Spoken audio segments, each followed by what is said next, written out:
Busca a Jesús cada mañana y prepárate para un día genial, porque no hay día completo sin adoración.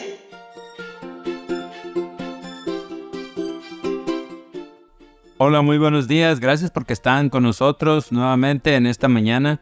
Les saludamos con mucho gusto. Le damos una bonita bienvenida. Te doy una bonita bienvenida, José Ramón. Gracias, Rosalena. Qué gusto compartir contigo la palabra de Dios también y con nuestros amigos que nos escuchan. Amén. Lección número 10. Misión en favor de los no alcanzados, primera parte. Nuestro versículo, Hechos 17:24. El Dios que hizo el mundo y todo lo que hay en él, que es el Señor del cielo y de la tierra, no habita en templos hechos por manos humanas. Gracias, Rosalena. Vamos a seguir estudiando la palabra de Dios. Para hoy, 5 de diciembre, continuamos con esta bonita historia de Pablo en Atenas. Y qué bonita predicación vamos a seguir analizando este capítulo 17. El título para hoy es Pablo y el Dios desconocido. Fíjate que Pablo no menospreció la falsa religión ni los falsos dioses de los atenienses. Recogió todos los puntos positivos que pudo encontrar, aunque fuesen pocos, y los aprovechó para predicarles, ¿verdad? Sí, mira, te leo Hechos 17, 22 y 23.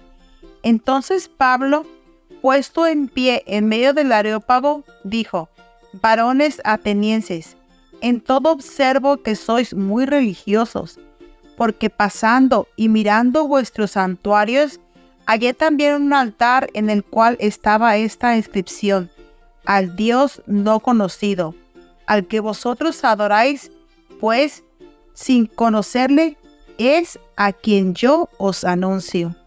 Fíjate qué inteligencia de Pablo, ¿verdad? Sí, y cómo pues sabemos que Dios lo fue preparando, aparte de su preparación que ya tenía. Aquí los hace sentir bien a estas personas con sus palabras, ¿verdad? Que les dice: sé que sois muy religiosos. ¿Para qué? Para que pudieran llamar su atención y le pudieran escuchar. Y eso es lo que les dice: atenienses, en todo los veo muy religiosos. Dice el versículo 22. Pablo está elogiando a los paganos. Su religión era errónea en todos los sentidos. Sin embargo, Pablo elogió su devoción a ella, porque la devoción incluso a una espiritualidad errónea es más encomiable que no tener ningún interés espiritual. Pablo continuó: porque al pasar y observar los monumentos de su culto, Hechos 17:23, al describir su propio estudio de la religión ateniense, Pablo comunicó una actitud respetuosa hacia la gente.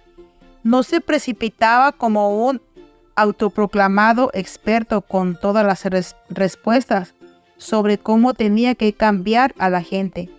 En realidad, si era un experto y tenía las respuestas que la gente necesitaba, pero no se presentó de ese modo, pues de lo contrario lo habrían rechazado de plano. Sí, fíjate, en cambio, lo percibieron como alguien que se preocupaba por la gente y deseaba su bien. ¿Recuerdas el método de Cristo? Cómo Jesús se relacionaba con la gente y trataba de hacerles el bien, que pensaran que les quería hacer el bien. Al comentar la inscripción al Dios desconocido, que nos dice el versículo 23, Pablo aprovechó lo que podía considerarse un terreno común. Creían en Dios, en muchos dioses en realidad, lo cual era un gran comienzo, porque algunos de ellos entonces no creían a lo mejor nada, y podía abrir el camino a una conversación más profunda. Así de inteligente lo hizo Pablo. Fíjate que Pablo no se burló de la idea negativa de un altar a un Dios desconocido, sino que apreció y admiró a un pueblo que se preocupaba lo suficiente por las cosas espirituales como para hacer el esfuerzo y el gasto de adorar algo que ni siquiera conocían, por si les faltaba algo. Sí, por esa razón es que aquí entra nuestro título que estamos viendo de la lección de esta semana, ¿verdad? La misión en favor de los no alcanzados. Ese era este tipo de personas. Fíjate Ahora, que aquí en este viene una pregunta. ¿Estaban equivocados? refiriéndose a ellos, Sí. por supuesto estaban equivocados, pero eso tenía una solución. ¿Y cuál era la solución, Rosalena? Lo importante al principio era que fueran devotos en lo que sí entendían. Pablo reconoció que eso era material con el que el Espíritu Santo podía trabajar. Sí, qué inteligencia, ¿verdad? Sí. Como la de Dios. Sabía que de ahí podía el Espíritu Santo sacar algo bueno para ellos. Pablo había encontrado un tema de conversación que despertaría el interés de ellos. A eso los llevó, a despertar su interés, a escucharlo, o más bien a escuchar a Dios de parte de ellos. Leo un poco de la pluma inspirada. Dios busca frutos en su iglesia, frutos que respondan a las lecciones de Cristo, que sean dignos de la verdad que profesamos creer y que revelen la sabiduría y la misericordia de Cristo. El Señor pide un ministerio convertido, un ministerio que vaya al encuentro de las personas allí donde están, que estén de acuerdo con ellas siempre que puedan, pero que no nieguen la verdad. Continúa diciendo esta cita del Espíritu de Profecía. No debemos encerrarnos en cuatro paredes para que nuestra luz no pueda llegar a los demás. Hay un terreno común donde podemos encontrarnos con los que no son de nuestra fe, donde podemos estar de acuerdo en los principios y en lo que respecta a la lección de Cristo. Pocos se volverán combativos a causa de estos principios santos. Así que así podemos llegar a algunas personas, ¿verdad?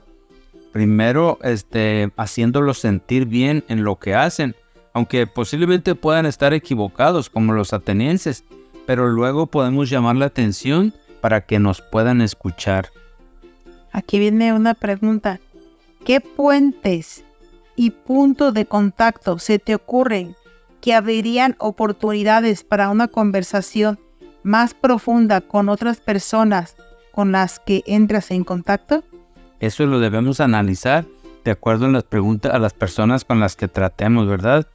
Ser inteligentes, pedirle a Dios de su espíritu cuando vayamos a platicar con alguna persona para poder saber de qué forma podemos hacerlos sentir bien para que ellos se sientan cómodos y entonces predicar el evangelio. Así que pidamos ayuda sobre esto y yo creo que Dios, así como le dio a Pablo sabiduría, nos lo puede dar a nosotros. Que el Señor les bendiga. Que tengan un bonito día.